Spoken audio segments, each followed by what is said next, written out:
اعوذ باللہ من الشیطان الرجیم، بسم اللہ الرحمن الرحیم۔ نولی فیکٹری کے معزز دوستو، السلام علیکم۔ ناظرین اکرام، قرآن پاک کی سورہ نساء میں اللہ تعالیٰ کا فرمان عالی شان ہے کہ تم پر تمہاری مائیں اور تمہاری بیٹیاں اور تمہاری بہنیں اور تمہاری پھوپھیاں اور تمہاری رضاعت میں شریک بہنیں اور تمہاری بیویوں کی مائیں سب حرام کر دی گئی ہیں، اور اسی طرح تمہاری گود میں پرورش پانے والی وہ لڑکیاں جو تمہاری ان عورتوں کے بطن سے ہیں جن سے تم صحبت کر چکے ہو، وہ بھی حرام ہیں۔ پھر اگر تم نے ان سے صحبت نہ کی ہو تو تم پر ان لڑکیوں سے نکاح کرنے میں کوئی حرج نہیں، اور تمہارے ان بیٹوں کی بیویاں بھی تم پر حرام کر دی گئی ہیں جو کہ تمہاری پشت سے ہیں، اور یہ بھی حرام ہے کہ تم دو بہنوں کو ایک ساتھ نکاح میں جمع کرو سوائے اس کے کہ جو دور جہالت میں گزر چکا۔ بے شک اللہ تعالیٰ بڑا بخشنے والا مہربان ہے۔ اور شوہر والی عورتیں بھی تم پر حرام ہیں سوائے ان جنگی عورتوں کے، اور ان کے سوا سب عورتیں تمہارے لیے حلال کر دی گئی ہیں تاکہ تم اپنے اموال کے ذریعے طلب نکاح کرو، پاک دامن رہتے ہوئے، نہ کہ شہوت رانی کرتے ہوئے۔ پھر ان میں سے جن سے تم نے اس مال کے عوض فائدہ اٹھایا ہے، انہیں ان کا مقرر شدہ مہر ادا کرو، اور تم پر اس مال کے بارے میں کوئی گناہ نہیں جس پر تم مہر مقرر کرنے کے بعد باہم رضامند نہ ہو جاؤ۔ بے شک اللہ خوب جاننے والا اور بڑی حکمت والا ہے۔ ناظرین، اس آیت مبارکہ کے مصداق نہ صرف مسلم معاشرے میں بلکہ دنیا کے تہذیب یافتہ ممالک میں اپنے محرم رشتوں سے شادی کو انتہائی شرمناک سمجھا جاتا ہے، اور اس کا شاید کوئی مہذب معاشرہ تصور بھی نہیں کر سکتا۔ لیکن زمین پر فتنہ و فساد کا خواہش مند ایک گروہ ایسا بھی وجود میں آ چکا ہے جو کہ اس کبیح اور بدتر عمل کو جائز بنانے کے در پہ ہے۔ جی ہاں ناظرین، آسٹریلیا کا رہنے والا ایک باشندہ جسے رچرڈ مورس کے نام سے جانا جاتا ہے، اس شرمناک کام کو پرموٹ کرنے میں سب سے بڑا کردار ادا کر رہا ہے، بلکہ ان کی پوری تنظیم وجود میں آ چکی ہے جو کہ بہت سے ممالک میں ان قوانین کو بدلنے کے لیے کوشش کر رہی ہے جن ممالک میں اپنے محرم رشتوں کے ساتھ تعلق بنانے کو جرم شمار کیا جاتا ہے۔ خواتین حضرات، یاد رہے کہ رچرڈ مورس اس وقت اس مجرمانہ فعل کا حامی ہوا جب اسکاٹ لینڈ کے ایک رہائشی یعنی ایک باپ اور بیٹی نے ناجائز تعلق قائم کیا۔ جیسے ہی یہ رشتہ قائم ہوا تو مخبری ہونے کے بعد دونوں پر کیس ہو گیا۔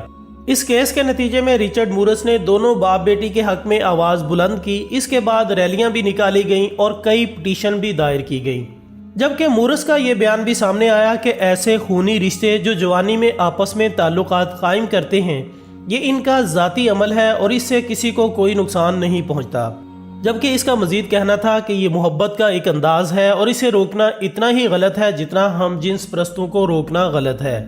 دوستو، اس سے پہلے اپریل سن 2019 میں ڈیلی سٹار کے جریدے نے ایک ایسی ہی خبر شائع کی جس میں محرمات کے ساتھ شادی کرنے کو ان کا حق قرار دیا گیا، اور ان کے سپورٹرز نے اولاد اور والدین میں ناجائز تعلق کے حق میں ایک ریلی بھی نکالی۔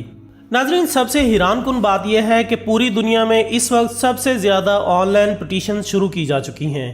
اس کے مطابق قوانین کو بدلنے کے لیے ایک باپ اور بیٹی کا کپل دنیا بھر میں توجہ حاصل کر رہا ہے، جس کی آڑ میں ایسے گروپ جو کہ اس ناجائز عمل کو سپورٹ کرتے ہیں اپنی دال گلانے کی بھی کوشش کر رہے ہیں، اور اس حق میں آواز بلند کر رہے ہیں کہ ماں بیٹے یا باپ بیٹی کا تعلق جرم شمار نہیں ہونا چاہیے۔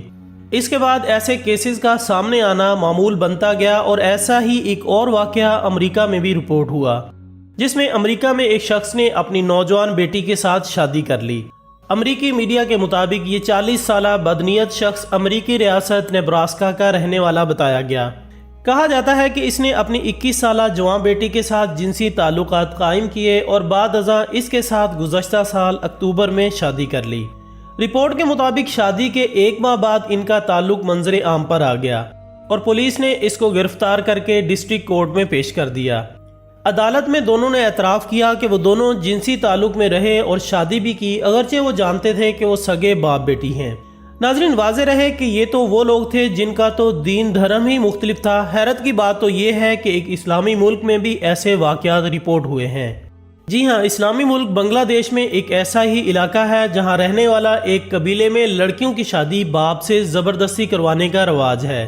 بنگلہ دیشی میڈیا رپورٹس کے مطابق بنگلہ دیش کے پہاڑی قبیلے منڈی میں اگر کوئی بیوہ شادی کی خواہش ظاہر کرے تو اسے اپنے ہی قبیلے یا خاندان کے کسی فرد سے شادی کرنا ہوتی ہے۔ بیوہ کو اپنی شادی کے ساتھ ساتھ اپنی بیٹی کا بیاہ بھی دوسرے شوہر سے کروانا ہوتا ہے۔ ان کا خیال ہے کہ اس وجہ سے قبیلے کی نسل میں اضافہ ہوتا ہے کیونکہ لڑکیوں سے ان کی نسل پروان چڑھتی ہے۔ اس کے ساتھ ساتھ ان کے خاندان کی دولت بھی محفوظ ہو جاتی ہے، کیونکہ اگر بیوہ کا انتقال ہو جاتا ہے تو اس کے بعد اس کی ساری جائیداد کی وارث اس کی بیٹی بن جاتی ہے اور ان کی جائیداد قبیلے یا خاندان سے باہر نہیں جاتی۔ ناظرین، اب ایسے واقعات معمول بنتے جا رہے ہیں۔ مسلم امہ کو بے راہ روی کا شکار کرنے کے لیے نہ صرف شیطانی تنظیمیں اپنی عورتوں کے ساتھ ایسے قبیح افعال کرنے کے مناظر دکھا رہے ہیں، بلکہ سرے عام اب تو یہ تعلیم بھی دی جانے لگی ہے کہ آپ لوگوں کو باہر جانے کی ضرورت ہی نہیں، جب جوان بچے گھر میں موجود ہیں تو ان سے ہی اپنی خواہشات پوری کرو۔ آج کل سوشل میڈیا میں بھی کئی ایسے فنڈڈ لوگ ملیں گے جو کہ ان باکس میں آ کر ایسی تعلیمات دیتے نظر آتے ہیں۔ اللہ تعالیٰ ایسے تمام شیطانی ہتھ کنڈوں سے تمام مسلمانوں کو اپنی پناہ میں رکھے، آمین ثم آمین۔ تو دوستو، یہاں پر اختتام ہوتا ہے ہماری آج کی اس ویڈیو کا۔ بہت جلد دوبارہ ملاقات ہوگی ایک اور ویڈیو کے ساتھ۔ تب تک اپنا دوستوں، رشتہ داروں اور گرد و نواح کے تمام لوگوں کا بہت خیال رکھیے گا۔ اللہ حافظ۔